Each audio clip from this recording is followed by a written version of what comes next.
An Anglican church is hoping its act of sharing and love will become the norm in Australia. Every Friday, it hosts Muslim prayers.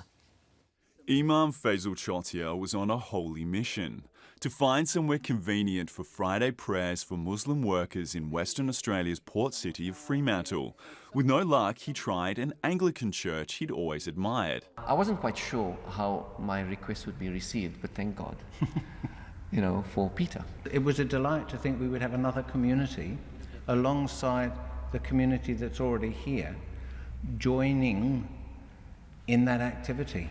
The Reverend offered the church for prayers. I was honoured that Peter offered me the church proper, but I thought it would be inappropriate for me to put him through the inconvenience of having to move the pew, and also due regard for the sanctity of the church. They decided upon St Paul's Community Hall, which fittingly was the original church. It's transformed back every Friday afternoon into a holy place.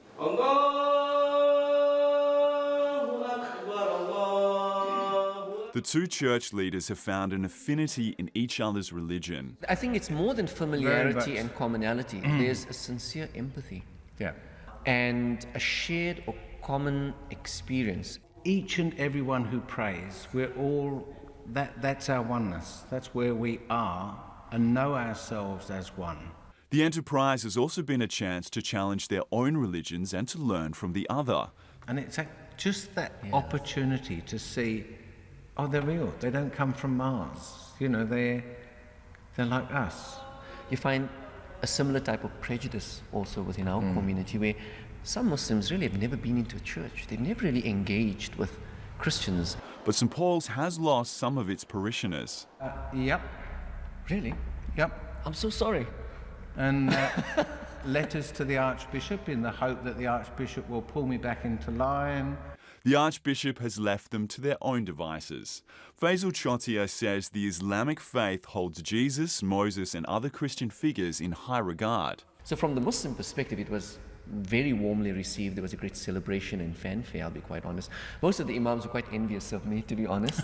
The Muslim parishioners have joined the church's yearly fete and contribute to its charity work in Nepal. Faisal Chotia has a plan to expand that harmony more interfaith marriages. It dispels 100 years of bigotry and of misinformation. It creates 100 years worth of love and genuine concern for the other. The Anglican faithful even trying a few Muslim practices. This should be, and will be, this will be so stunningly normal in a while. It won't make the news. But for now, it's a story worth telling. Ryan Emery, SBS World News.